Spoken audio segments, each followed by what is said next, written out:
Continuamos hoy, amigo oyente, nuestro viaje por el Evangelio según San Marcos, y llegamos al capítulo 9. Tenemos aquí una vez más la narración de la transfiguración, la cual se encuentra en los primeros 3 evangelios que llamamos los evangelios sinópticos. En su narración, Marcos nos dice en detalle que mientras la gloriosa transfiguración se desarrollaba en la cumbre del monte, hubo un fracaso completo al pie del mismo monte. Los discípulos no pudieron echar fuera al demonio de un muchacho. Luego Jesús anuncia una vez más su muerte, y los discípulos discuten en cuanto a quién será el mayor en el reino. Jesús reprocha el ánimo dividido de sus discípulos y les advierte en cuanto al infierno. De modo que podríamos decir que este es otro capítulo bastante cargado de dinamita en este Evangelio de acción. Consideremos, pues, el primer aspecto, la transfiguración. Marcos generalmente es más breve en sus recuentos que los otros evangelistas, pero aquí da el relato más extenso de la transfiguración.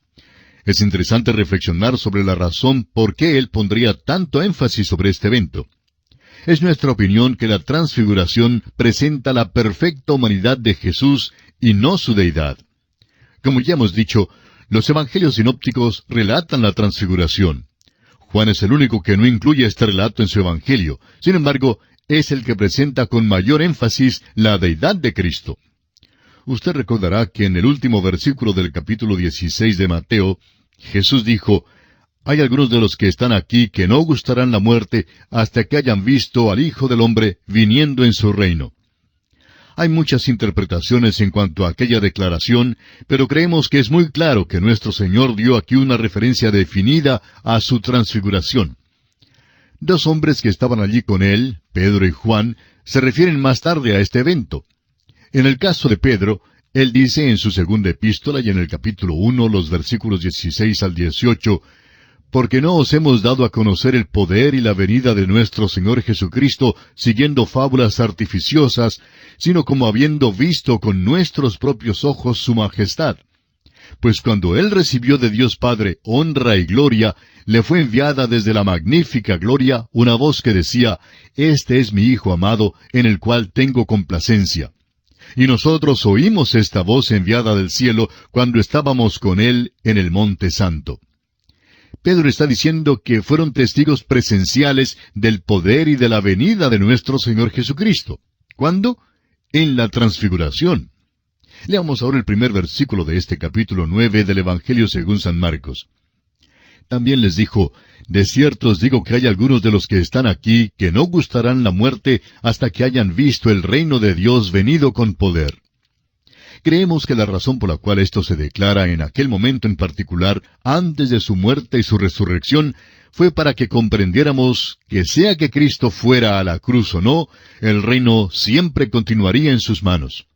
Él pudo haber salido de esta tierra y regresado al cielo, y entonces, por supuesto, no nos habría salvado ni a usted ni a mí, pero sí continuaría siendo en todo caso el soberano del universo. Sin embargo, si hubiese actuado así, Cristo no nos podría haber salvado. No pensamos desarrollar más este tema, pero es bastante importante. Leamos ahora el versículo 2 de este capítulo 9 de Marcos. 6 días después, Jesús tomó a Pedro, a Jacobo y a Juan, y los llevó aparte solos a un monte alto, y se transfiguró delante de ellos. Surge entonces la pregunta en cuanto al por qué Cristo llevó consigo precisamente a estos 3 hombres. Permítanos decir en primer lugar que no les llevó porque eran sus favoritos, ni porque eran superiores a los demás. En realidad, ellos eran los más débiles de los apóstoles, y Él tuvo que llevarlos así como si fueran bebés, porque de otra manera creemos que ellos no le habrían seguido de manera alguna. Lo que estamos tratando de decir es lo siguiente. Hace muchos años, una madre que estaba caminando en la calle acompañada por sus 3 niñitos, cargaba a uno, al otro lo guiaba por la mano, y el tercero caminaba detrás de ella. De vez en cuando ella se paraba para que el pequeñito de atrás pudiera alcanzarla, y así caminaban por la calle avanzando muy lentamente. Cualquiera pensaría que el pequeñito de atrás se estaba demorando mucho. Pero luego podría notar que el niñito que la madre cargaba no podría haber ido de ninguna manera a menos que su madre lo llevara. Creemos que Pedro, Jacobo y Juan eran así como aquel niñito en brazos. Parecían ser un grupo exclusivista, pero no creemos que lo fueran en realidad. Eran simplemente unos bebés. Creemos que Jesús los tuvo que llevar y que eso es exactamente lo que hace según este pasaje. Les llevó, pues, a la transfiguración. Pedro dice que fueron testigos presenciales de su majestad. Este es el Cristo glorificado, tal como será cuando venga algún día a la tierra. En Primera de Juan, capítulo 3, versículo 2, dice que seremos semejantes a Él, porque le veremos como Él es. Usted recordará que Juan dice en su Evangelio, capítulo 1, versículo 14, «Y vimos su gloria, gloria como del unigénito del Padre». La palabra transfigurar aquí es la palabra que en griego significa metamorfosis. La transfiguración se efectuó dentro del cuerpo de Jesús y no fue alguna luz ni algún efecto de una causa exterior. La transfiguración fue la luz que resplandeció desde adentro. La transfiguración enseña por eso la humanidad perfecta de Jesús y no su deidad. Y esta es la razón por qué Juan no hace mención de ella mientras enfatiza la deidad de Jesucristo. Leamos ahora el versículo 3 de Marcos capítulo 9. Y sus vestidos se volvieron resplandecientes, muy blancos, como la nieve, tanto que ningún lavador en la tierra los puede hacer tan blancos. Ahora sus vestidos se volvieron blancos. Se volvieron más blancos que lo que era creíble, porque la luz resplandeció desde adentro. Ningún milagro en el lavado pudo haber producido tal blancura. Todo resplandeció desde adentro. Ahora el versículo 4 dice, «Y les apareció Elías con Moisés, que hablaban con Jesús». Elías era el representante de los profetas. Moisés fue el representante de la ley. Vemos aquí comprobado el dicho de que tanto la ley como los profetas atestiguaron la muerte de Jesús. Lucas en su Evangelio lo precisa aún más al decir que hablaban acerca de la muerte de Jesús. Sabemos que Moisés sabía de Cristo porque en Hebreos capítulo 11 versículo 26 dice tocante a Moisés, «Teniendo por mayores riquezas el vituperio de Cristo que los tesoros de los egipcios, porque tenía puesta la mirada en el galardón». Moisés sabía que Cristo iba a venir. Todos los profetas hablaban de sus sufrimientos y de las glorias que vendrían después. Veamos ahora los versículos 5 y 6 de Marcos 9. Entonces Pedro dijo a Jesús, «Maestro, bueno es para nosotros que estemos aquí, y hagamos 3 enramadas, una para ti, otra para Moisés, y otra para Elías». Porque no sabía lo que hablaba, pues estaban espantados. Pedro era vocero de los otros en la misma manera como siempre fue el vocero del grupo. Y Simón Pedro generalmente hablaba cuando no sabía qué decir. Alguien ha dicho, si los que no tienen qué decir se refrenaran de decirlo, sería un mundo muchísimo mejor. Creemos que Simón Pedro metió la pata muchas veces y es seguro que la metió aquí otra vez. Prosigamos ahora con el versículo 7. Entonces vino una nube que les hizo sombra, y desde la nube una voz que decía, «Este es mi Hijo amado, a él oíd». Toda la atención se enfoca en el Señor Jesucristo. Su palabra es la final. Ni Moisés ni Elías están a la par con él. Leamos ahora el versículo 8 de Marcos capítulo 9. Y luego, cuando miraron, no vieron más a nadie consigo, sino a Jesús solo. A propósito, la frase Jesús solo es un encabezamiento maravilloso, ¿no le parece? Jesús solo no debe ser solamente un encabezamiento, sino también un faro en las vidas de los creyentes hoy en día. En una manera tan breve, Marcos declara palabras tan grandes e importantes. Jesús solo. Ahora el versículo 9, «Y descendiendo ellos del monte, les mandó que a nadie dijesen lo que habían visto, sino cuando el Hijo del Hombre hubiese resucitado de los muertos». ¿Nota usted que la muerte y la resurrección de Cristo tienen que ir juntas con esta historia? La transfiguración no salva a nadie, amigo oyente. Presenta el ideal o la meta.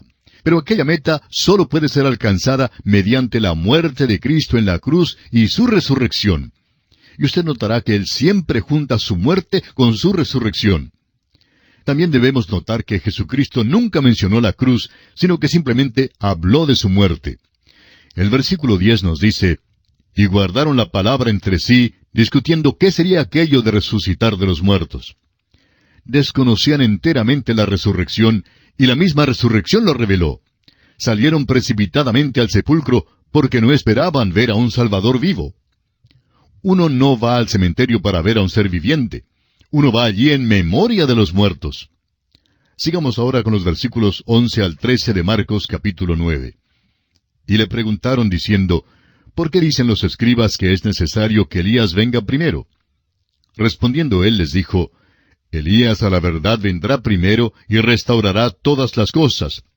¿Y cómo está escrito del Hijo del Hombre que padezca mucho y sea tenido en nada?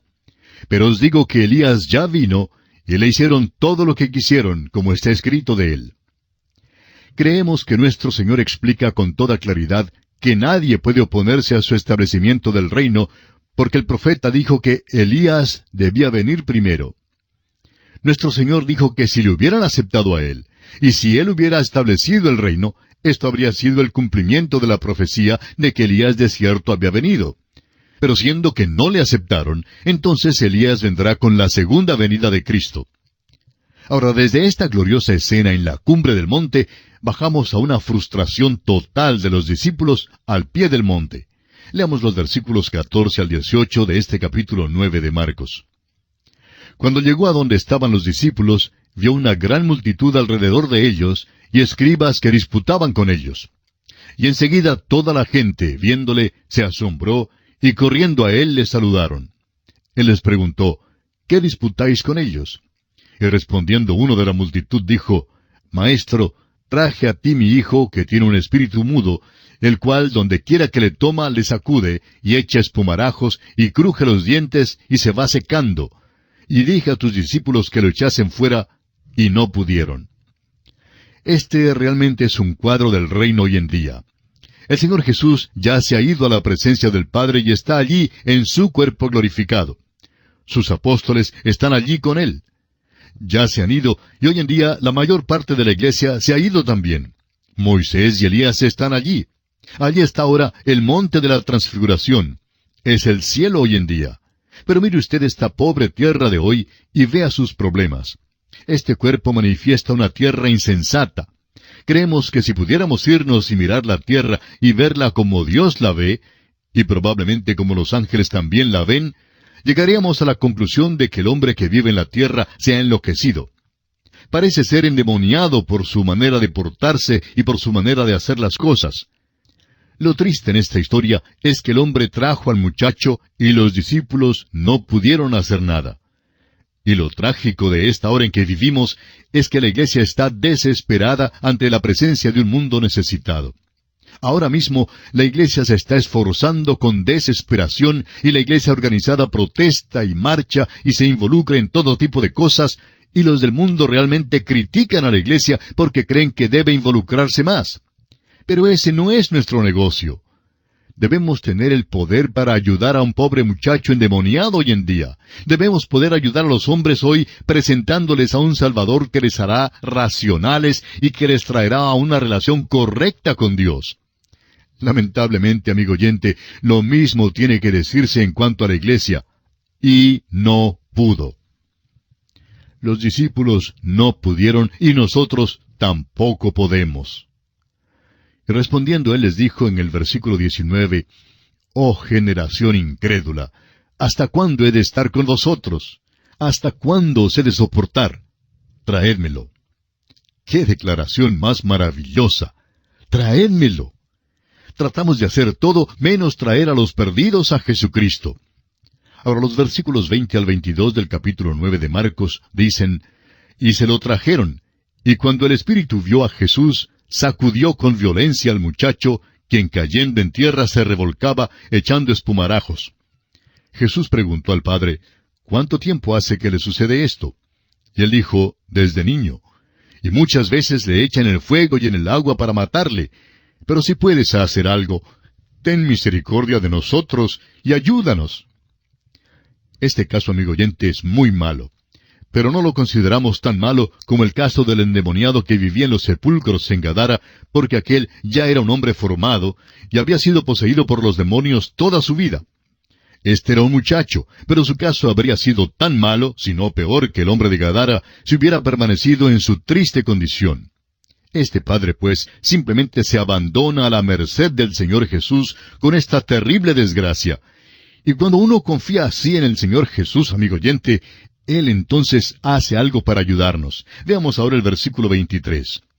Jesús le dijo, si puedes creer, al que cree, todo le es posible. El pensamiento aquí es que Jesús se dirigió al Padre y le pidió que creyera. Ahora, ¿podría haber sido responsable el Padre de alguna manera por la condición del muchacho? No es una cuestión de que el hombre haga algo. El Señor Jesús es quien puede hacerlo todo. Pero, ¿qué del hombre? Jesús le dijo que al que cree, todo le es posible. Y leemos en el versículo 24, e inmediatamente el padre del muchacho clamó y dijo, creo, ayuda mi incredulidad.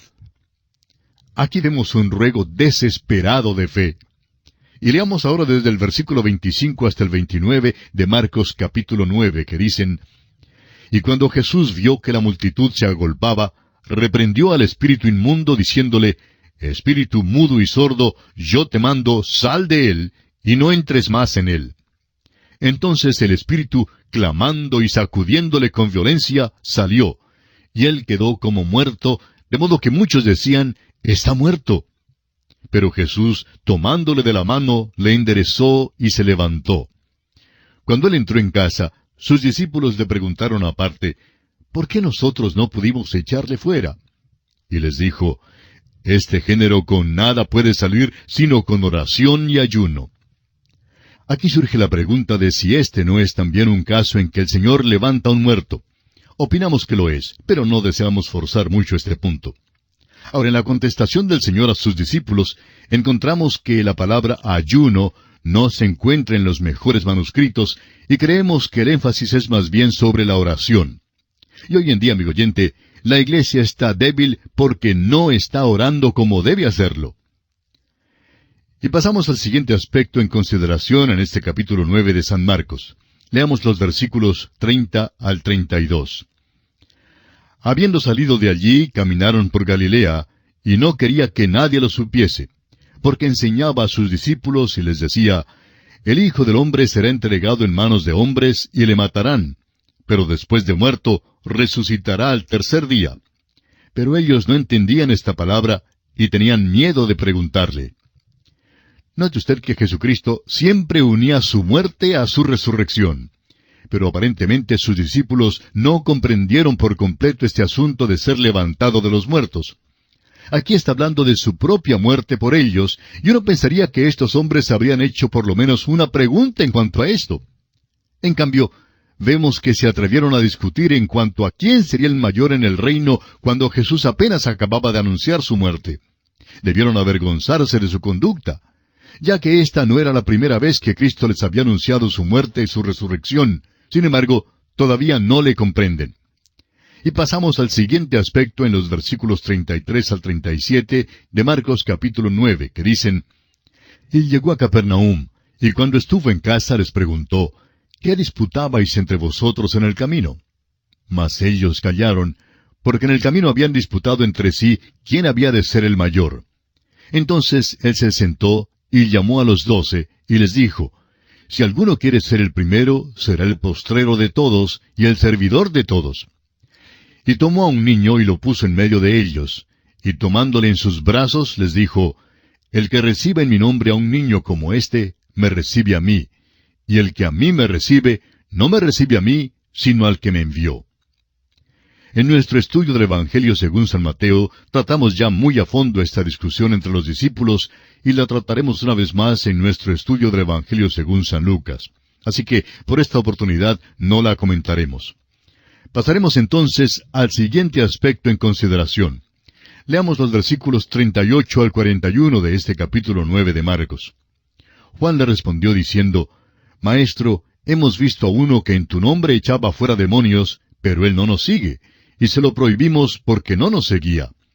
Pero Jesús dijo, no se lo prohibáis, porque ninguno hay que haga milagro en mi nombre, que luego pueda decir mal de mí. Porque el que no es contra nosotros, por nosotros es. Y cualquiera que os diere un vaso de agua en mi nombre, porque sois de Cristo, de cierto os digo que no perderá su recompensa. En cuanto a Juan, hay quienes suponen que era un apóstol afeminado, Pero note usted aquí su modo de ser. Jesús reprocha aquí cualquier tipo de espíritu sectario.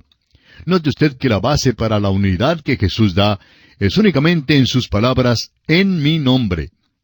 Una de las muchas maravillas que encontramos en el ministerio radial es que hoy en día tenemos la buena voluntad de personas de todas las denominaciones y no solamente de una. Y es que lo que se hace en el nombre de Jesús no puede ser negado por ninguno de sus seguidores, cualquiera sea la denominación a la que pertenecen. Note usted ahora que en el versículo 42 el Señor Jesús vuelve al niño que ha tomado en sus brazos. Estas palabras son muy tiernas, pero al mismo tiempo caen severamente sobre aquellos que se atreven a ofender a un pequeño. Leamos los versículos 42 y 43. Cualquiera que haga tropezar a uno de estos pequeñitos que creen en mí, mejor le fuera si se le atase una piedra de molino al cuello y se le arrojase en el mar. Si tu mano te fuere ocasión de caer, córtala. Mejor te es entrar en la vida manco, que teniendo dos manos ir al infierno, al fuego que no puede ser apagado. ¿Se dio cuenta usted, amigo oyente, quién es el que habla aquí en cuanto al infierno? Hay quienes dicen hoy en día que Jesús es benigno, y lo es. Pero, amigo oyente, Jesucristo es también el único que ha hablado en cuanto al infierno. Pablo nunca lo mencionó, pero Jesús habló bastante en cuanto al infierno. Y puesto que Cristo habló del infierno, no sería malo que nosotros lo escuchemos. Él dijo que hay un lugar que se llama infierno. Estamos confiados de que es un lugar y que es exactamente como Cristo lo describe. Jesús luego habla en cuanto a la mano, el pie y el ojo. El ojo puede conducir al pecado. Piense, por ejemplo, en Eva, la que primero vio que el árbol era bueno para comer. Leamos ahora los versículos 49 y 50 de Marcos 9. Porque todos serán salados con fuego, y todo sacrificio será salado con sal. Buena es la sal, mas si la sal se hace insípida, ¿con qué la sazonaréis? Tened sal en vosotros mismos, y tened paz los unos con los otros. Estas son declaraciones extrañas. El pensamiento es que tanto el fuego como la sal purifican. El fuego purifica quemando la escoria y las impurezas. La sal penetra y quema la corrupción e impide el avance de las impurezas.